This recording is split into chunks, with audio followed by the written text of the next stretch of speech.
Muito bem-vindo, Camilo. Tudo bem? Já estou a bordo, já? Já está a bordo, já está Bem, navegando. Camilo que está lançando um livro sobre o primo dele, Alexandre Vanucchi Leme. Eu Só Disse Seu Nome. Põe na tela aí, Guilherme, o livro. E ele vai conversar conosco aqui sobre essa nova biografia, né, digamos assim, Camilo, e que vai ser lançada amanhã em Santos e sábado em Sorocaba. Então, ó, tem bastante gente aqui na comunidade de Santos e de Sorocaba. Cadê a Celipuglia de Sorocaba, galera de Santos?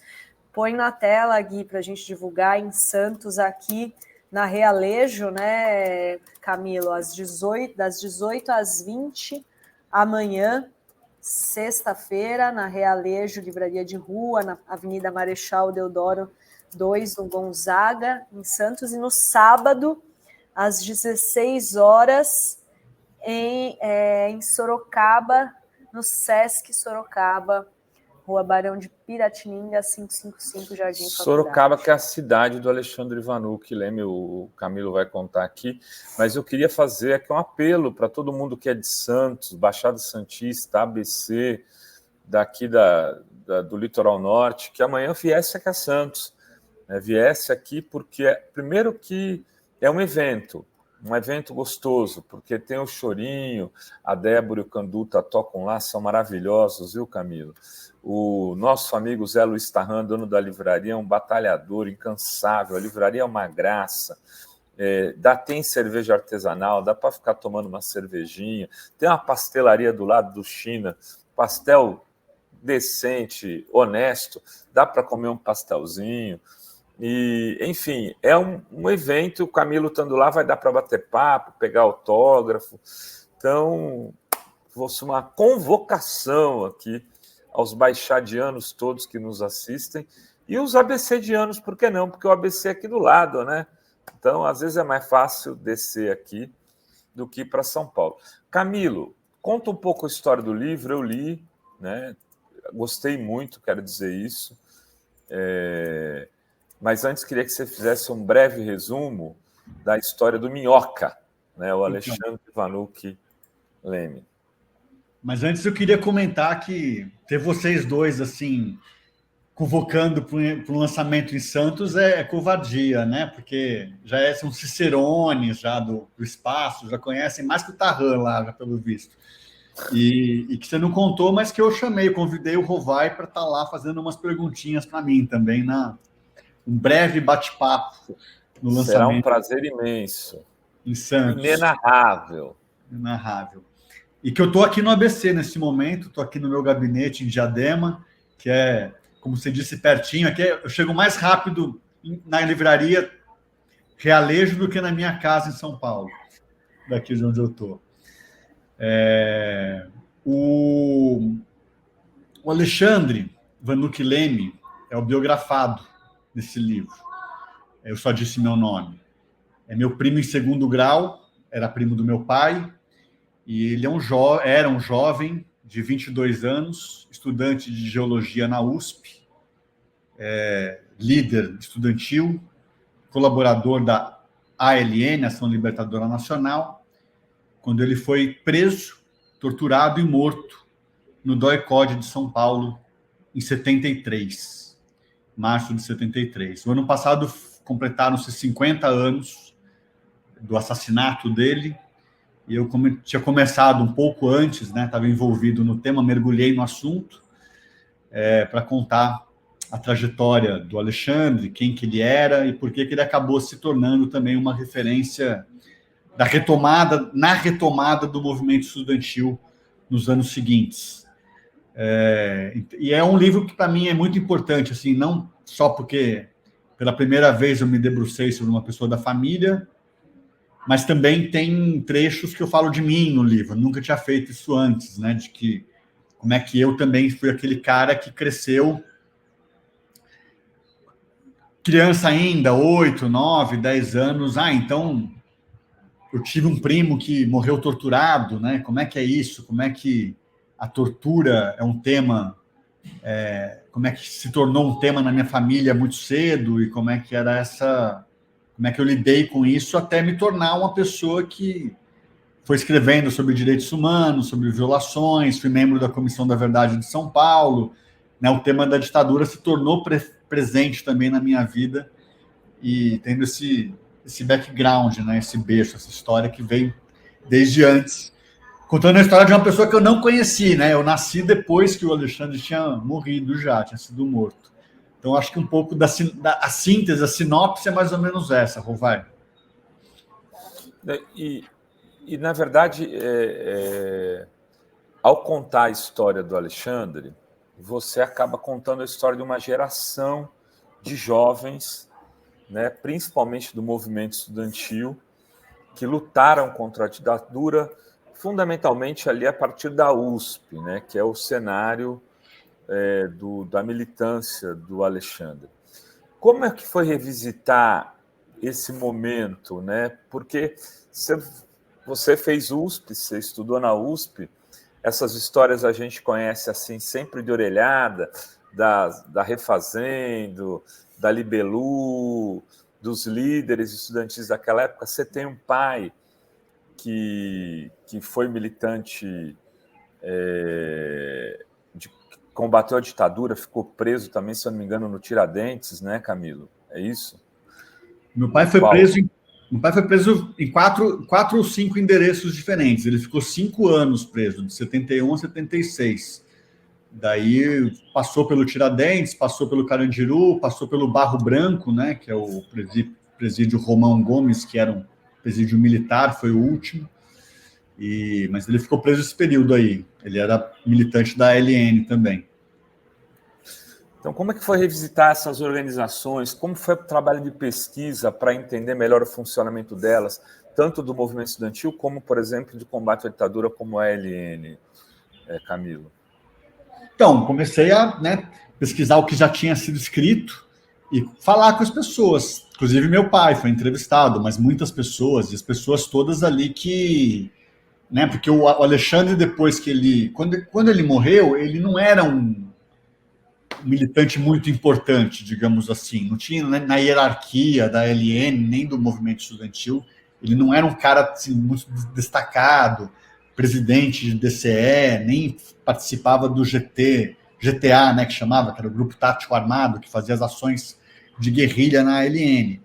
Ele era uma pessoa dentro da faculdade que era o interlocutor com a ALN, que levava panfletos, né, essa coisa da educação de massas, digamos assim, base social. Era uma zona de influência da ALN, influência, né? Da ALN ali dentro. Mas ele foi um cara assim que ele não estava clandestino, ele não pegava em armas, ele ia todo dia para a aula, todo mundo conhecia o Alexandre, era um cara muito simpático, que as pessoas gostavam do Alexandre, os professores também. Quando esse cara, que não pegava em armas, que não estava clandestino, que todo mundo conhecia, que todo mundo gostava, quando esse cara é preso, desaparece, morre, vem um susto, um baque. Bom, então pode acontecer com qualquer um. E isso causa uma reação ali que foi muito forte depois da morte dele, não tanto antes. Na história dele não é o que marcou tanto, mas depois que ele morre, o Dom Paulo Evaristo Arnes convida para fazer uma missa de sétimo dia na Catedral da Sé, desde 68, de dezembro, né, no AI-5, não tinha tido uma manifestação pública, como foi a missa de sétimo dia do Alexandre, em 30 de março de 73, que vai de 3 mil a 5 mil pessoas na Catedral da Sé. O Sérgio Ricardo vai tocar e cantar nessa missa. E daí ali muita gente é presa, já saindo Sérgio da Ricardo, missa. só para localizar, é aquele cantor que quebrou o violão no festival dos festivais, num dos festivais, né, por ter sido vaiado pela plateia, né, Camilo? Em 67, o Sérgio Ricardo vai tocar o Beto Bom de Bola, e ele é vaiado e ele quebra o violão, joga os pedaços do violão na plateia, Festival da Record. Mas ele é vaiado por um público de esquerda. Porque acharam a música ruim mesmo. Mas é que fazia parte, os festivais funcionavam para você vaiar, né? O Chico Buarque foi vaiado com Sabiá, que ganhou para não dizer que não falei das flores, do Festival Internacional da Canção de 68. Geraldo Vandré. Do Geraldo Vandré. Mas era aí, a graça era aí para vaiar mesmo, eram os times, né? As torcidas organizadas das músicas. Mas ele é também o músico que faz as trilhas do Glauber Rocha, Deus do Diabo na Terra do Sol, aquela coisa toda. Se entrega a Corisco, não me entrego não, tem uns riffs que ficaram conhecidos.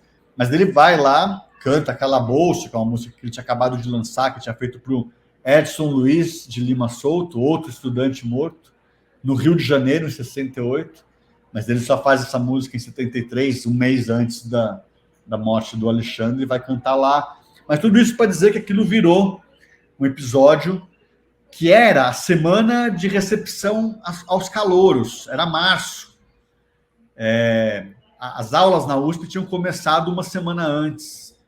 No dia em que o Alexandre é morto, que é um sábado, 17 de março, várias unidades da USP estavam fazendo churrasco de confraternização, de boas-vindas para os estudantes que estão chegando. E tem uma geração ali de estudantes que estão chegando, primeiro ano da faculdade, em 73, que chegam na faculdade e um colega é assassinado na tortura. E isso é um choque. E essa missa de sétimo dia que o Dom Paulo preside vira uma espécie de uma aula magna dessa galera. Aquela aula de recepção do que está acontecendo, de conjuntura, de contexto. E essa turma que, pouco mais de 3 anos depois, quando eles estão no 4º ano, eles vão retomar o Diretório Central dos Estudantes. Está ali a Vera Paiva, a Veroca, que é filha do Rubens Paiva, Geraldinho Siqueira, que depois foi deputado pelo PT, Aloysio Mercadante, primeiro ano da FEA, da Faculdade de Economia, essa galera que vai em 76 na Libelu, na Refazendo, na Caminhando, né, que foram as 3 grandes forças ali do movimento estudantil, retomam o movimento estudantil e eles decidem em assembleia que qualquer uma dessas organizações que ganhasse a eleição daria o nome de Alexandre Vanucchi Leme ao DCE. E isso acontece a partir de 76. Então, um pouco dessa história de 73, 74, 75, 76 está nesse livro também, que é Quem Era o Alexandre, infância, Sorocaba, adolescência, na geologia, né, que ele tinha ficado 4 anos já como estudante, ele ia se formar naquele ano, e depois essa retomada do movimento estudantil, os movimentos dentro da USP, a referência que ele se torna, um pouco dessa história que esse livro conta. Você falou de música, eu lembrei que tem... você manda uma mensagem para Carol Proner, porque você ouviu dizer que a música Cálice teria sido inspirada também no Alexandre Vanucchi Leme, né? Entre outros personagens. E o Chico te responde. Eu fui perguntar para o Chico, né? Busquei a Carol, porque é amiga, né? Não tenho... Carol, eu quero falar com o Chico, como é que faz? Expliquei, mas isso foi 1 ano atrás, porque o ano passado, quando teve 50 anos da morte do Alexandre, foram também os 50 anos da música Cálice. Porque a música Cálice foi criada 17 de março, 15 dias depois da morte do Alexandre, pelo Chico Buarque e pelo Gil. E daí não é nem que eu tinha ouvido falar, mas foi uma curiosidade minha mesmo de saber. Você teve o Alexandre como uma das inspirações, né? E o Chico Buarque responde que foi uma das inspirações, não vai dizer que foi a única, mas porque estava um monte de gente sendo morta, mas que ele lembra de ter acompanhado essa repercussão, a missa do Dom Paulo, e que aquilo influenciou mas era um ambiente todo ali de denúncia do que era as pessoas que estavam morrendo e sendo censuradas e sendo torturadas naquele período. E a história da música Cálice é fantástica, né? Também não vou ficar dando spoiler aqui, mas quem não tiver o livro ainda pode ver no podcast, porque o livro virou um podcast também, em 4 episódios. Olha, amanhã, sexta-feira, sai o último episódio. E no segundo episódio tem lá a aspa, a fala do Chico Buarque contando. Eu construo eu conto como é que a música Cálice foi feita, que é um barato a história, que a música Cálice foi feita e eles não conseguem cantar, porque ela foi feita para um festival que foi o Fono 73, no AMB. O Gil compõe 2 estrofes, o Chico compõe 2 estrofes, e eles não se conversam antes, eles se conversam só quando só tinha o refrão. Daí cada um vai para casa fazer uma estrofe, e eles tinham que ir cantar no Fono 73, no comecinho de maio, de abril, e eles chegam lá e a censura veta. E daí eles sobem no palco para apresentar a música sem poder cantar nada. Mas o Chico não se contém, ele começa a falar cálice, cálice ao microfone, cortam o microfone, daí ele corre para o microfone da bateria, corta o microfone da bateria também, e ele acaba tendo que sair do palco. E aí essa história tem a ver com o Alexandre também, porque o pessoal da USP, depois que o Alexandre foi morto, o DOI-CODE e o DOPS, eles prendem mais ou menos 25 estudantes da USP, na sequência, do dia que ele morreu, e na semana seguinte. O Adriano Diogo, por exemplo, ele é preso no dia em que o Alexandre é morto, 17 de março. Ele e a mulher dele na época, a Arlete, que era estudante de... O Adriano Diogo era colega de turma do Alexandre na geologia. Parlamentar, conhecido, já deve ter vindo aqui algumas vezes falar com vocês. E a Arlete era aluna da história. Depois da missa, no dia seguinte da missa, são presos 9 da física, 2 das ciências sociais. Vai tendo um monte de... Vai caindo, né? Como peça de... Aquele dominó, que a gente faz um dominó do lado do outro, assim, para empurrar o primeiro dominó e os outros dominós todos caírem, né? Aquela brincadeira que a gente... E eles são presos, e daí um pessoal lá dos centros acadêmicos da Poli, junto com outras representações, psicologia e sociais, vão até o Gil, pedir para o Gil denunciar as prisões arbitrárias de 25 alunos da USP no show que ele estava fazendo. Daí, na conversa, acaba o seguinte: não, eu não vou denunciar no meu show, mas eu topo ir fazer um show, um pocket show, lá na Poli. E daí o Gil vai até a Poli, e a primeira vez que a música Cálice é tocada com a letra é nesse show que o Gil foi fazer na Poli, em maio de 73, para denunciar as prisões arbitrárias dos estudantes da USP e a morte sob tortura do Alexandre Vanucchi Leme. E daí lá as pessoas pedem para ele cantar, e ele fala: não, mas eu não sei cantar, porque eu não cheguei a decorar a letra, porque a gente nunca cantou essa música antes. Daí um aluno lá da plateia tá com a letra numa folha de papel, assim, e fala: Gil, eu tô com a letra aqui. Daí entregam a letra para ele, daí ele fala: não, então tá bom, então eu canto. E cantou pela primeira vez, cantando na história. Tem até um livro do Caio Túlio Costa, né, chamado Cálice. O livro do Caio Túlio Costa, 20 anos atrás, ele conta a morte do Alexandre, o show do Gil e a reconstrução do DCE com o nome do Alexandre. O que o Caio Túlio Costa quis fazer ali, o Caio Túlio Costa foi um militante do movimento estudantil dentro da USP nos anos 70, ele quis contar o ambiente da USP naquele período, de 73 a 76, que ele constrói uma expressão que eu gosto muito, que é a USP como a aldeia gaulesa. A aldeia gaulesa é uma referência ao Asterix e ao Obelix, que fizeram aquela aldeia de resistência ao Império Romano, do Júlio César, e daí ele conta essa história, como é que a USP se constituiu ali como um foco de resistência e como é que ela foi fazendo essas ações desde a morte, do momento mais terrível, ali 73, Médici, truculência, alunos sendo mortos, porque o Alexandre é morto e 3 semanas depois o Queiroz, Ronaldo Queiroz, colega de geologia também, é morto também, é morto assim, fuzilado, né, metralhado ali num ponto de ônibus na Avenida Angélica, em São Paulo. Então, como é que você sai desse momento de absoluta truculência para chegar 3 anos depois com a reconstrução do DCE, eleição das chapas, refazendo e Libelu, dando norte aí dos próximos atos. 77 já tem manifestações de rua na frente da São Francisco, vários eventos do movimento estudantil retomado. Então, é essa construção aí que o Caio Túlio conta muito bem nesse livro dele, que é o Cálice. No caso, cálice como verbo, não cálice como substantivo. Olha só, tem gente perguntando se vai ter lançamento em São Paulo. Já teve, mas, né? Acho que vai ter outros, né?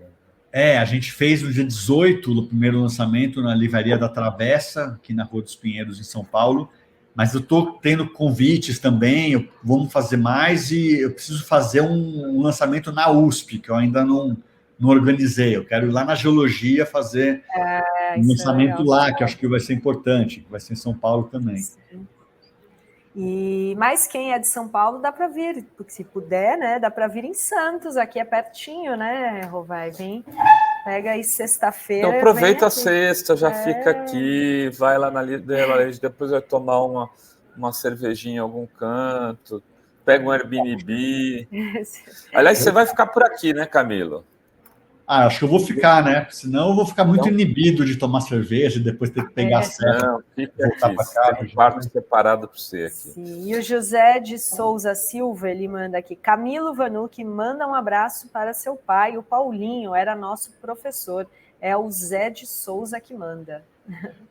Ficou faltando dizer onde que ele foi professor. Eu fiquei curioso agora de saber, mas muitos movimentos, né? Movimentos de periferia que meu pai trabalhou, com o CEPIS, com o movimento dos SEDES, mas pode ter sido também nos sindicatos, que meu pai não, ele era esse professor que, quando ele chama de professor, ele era um cara que ia fazer análise de conjuntura e fazer alguns encontros, né? Não era professor assim de sala de aula. E daí é essa trajetória. Eu acho que o José é da Zona Leste de Itaquera, né, Zé? Ele está sempre aqui. Eu acho, mas vamos esperar ele responder. E olha só, estão pedindo para mostrar o livro de novo. Eu só disse meu nome, Alexandre Vanucchi Leme. O Camilo, acaba que, de alguma maneira, você se coloca de forma muito presente no livro, narrando, às vezes, em primeira pessoa, alguns eventos, né? Como é que foi esse contato teu com a história do Alexandre? Primeiro, na tua adolescência ou juventude, quando você descobre exatamente quem ele foi, e agora, como foi revisitar e saber das dores todas que ele sofreu no seu cruel assassinato? Viver essas dores de novo, talvez mais profundamente. Então, o Alexandre, ele morreu em 73, eu nasci em 79, né? Então a gente não conviveu. Eu escrevendo sobre ele, falei, bom, também não vou fazer o isentão aqui, que não tem nada a ver com o assunto, como se estivesse vendo de fora, porque não dá, até porque meu sobrenome está na capa do livro. E eu quis fazer, eu nunca tinha escrito, né? Assim, eu tenho alguns livros publicados e sempre é reportagem ou biografia clássica, né?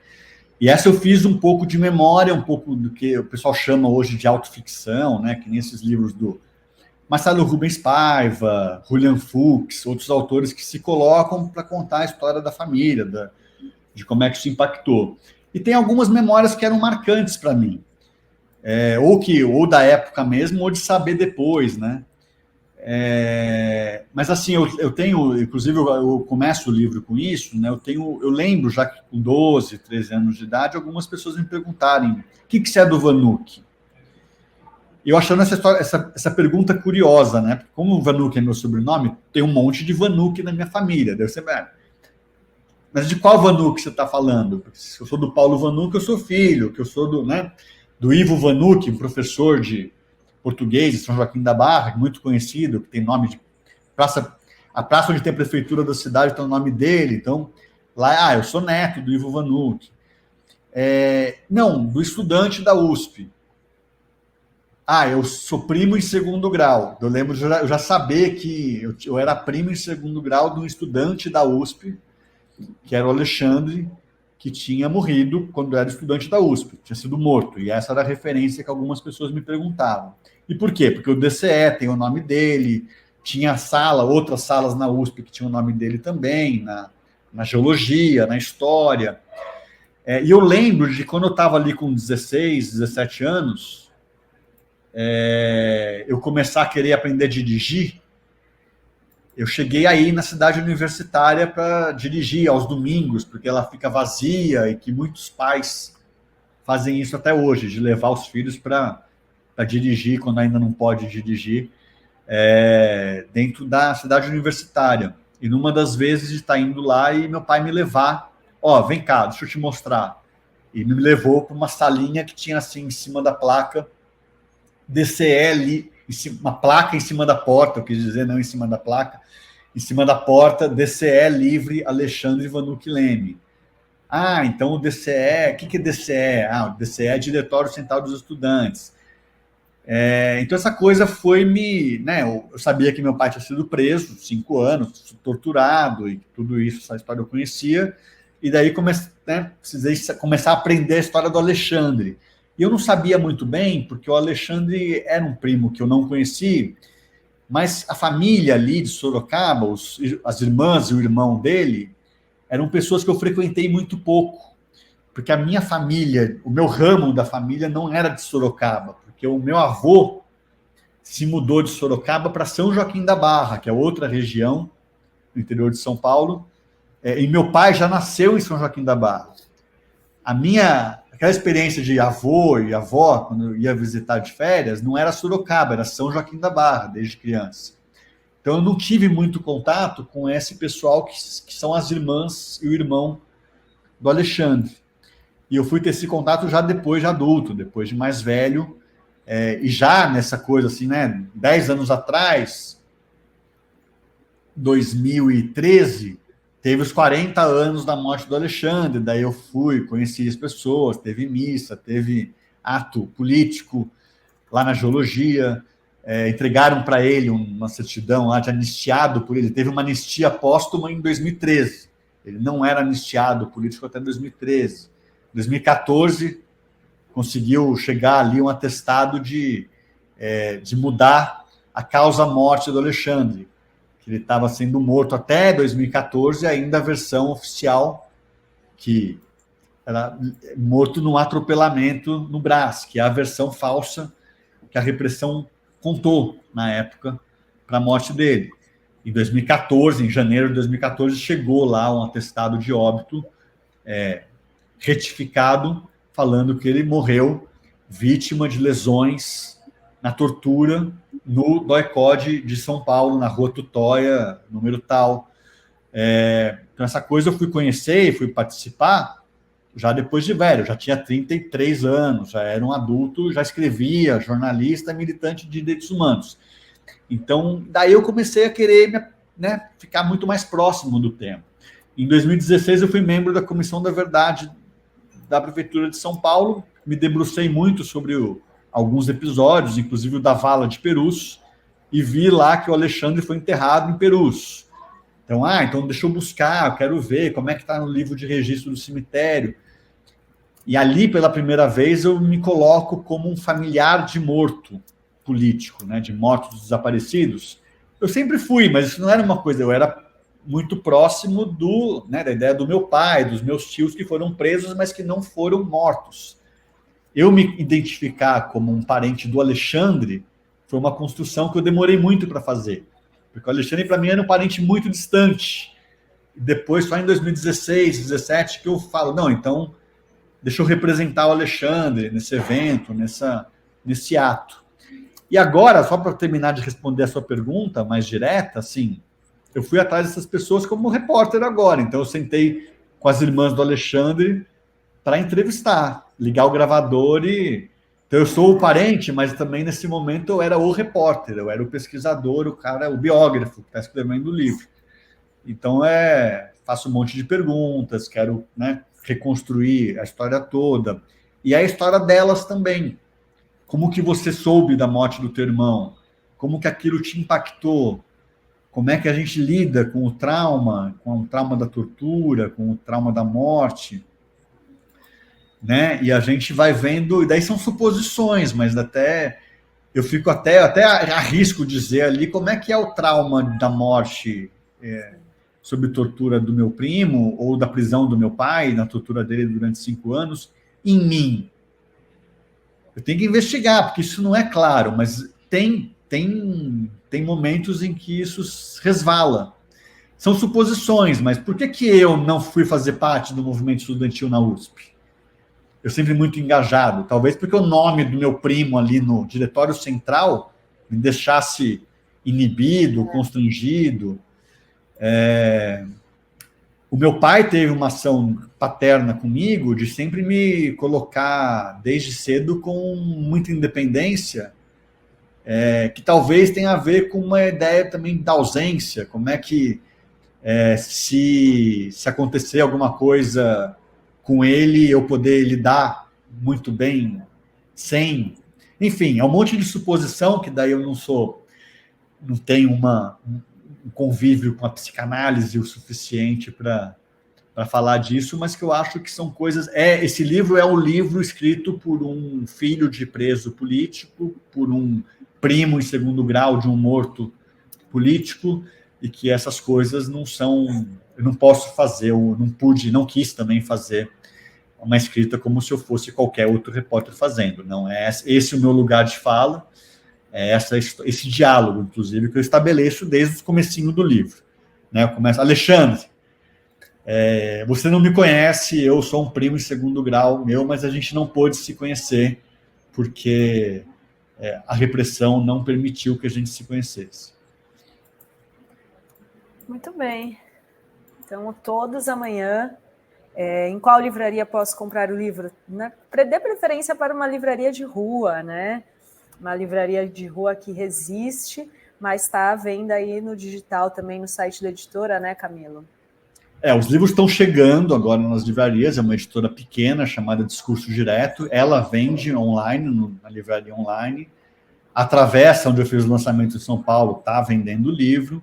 Eu vou fazer na semana que vem na Travessa de Ipanema, no Rio de Janeiro. Então, também a rede Travessa vai acabar... Se ainda não tem, vai estar com o livro, provavelmente em todas as unidades em breve. Nas de São Paulo já estão. A partir de amanhã, na livraria Realejo de Santos, minha sugestão para a Baixada Santista. E é isso, assim, o livreiro, o editor, o pequeno autor, o pequeno livreiro, os livros precisam ir chegar nas livrarias. A gente coloca em consignação, mas precisa ter um convite para colocar. Então, o nosso roteiro nessa fase, quando o livro está chegando ao mercado. E o José de Souza respondeu que seu pai foi professor dele no Sindicato dos Metalúrgicos do ABC. Imaginei que era lá. Análise de conjuntura nos sindicatos com muita frequência. Muito legal. Muito obrigado, um prazer. Valeu, então tomamos uma amanhã, Camilo, aqui em Santos, ali na Realejo. É isso aí. Bom, é bom que vai estar calor, vai estar quente. Vai. Me passa o convite direitinho, com um textinho aí, que eu vou pôr nos nossos grupos santistas aqui, fazer uma matéria no Folha Santista, fazer uma divulgação, ainda dá tempo. É isso aí. Obrigada, amanhã, sexta-feira, 3 de maio, a partir das 18 horas, livraria Realejo. Obrigado, Dri, obrigado, Rovai. Até mais, vejo vocês amanhã. Até, valeu.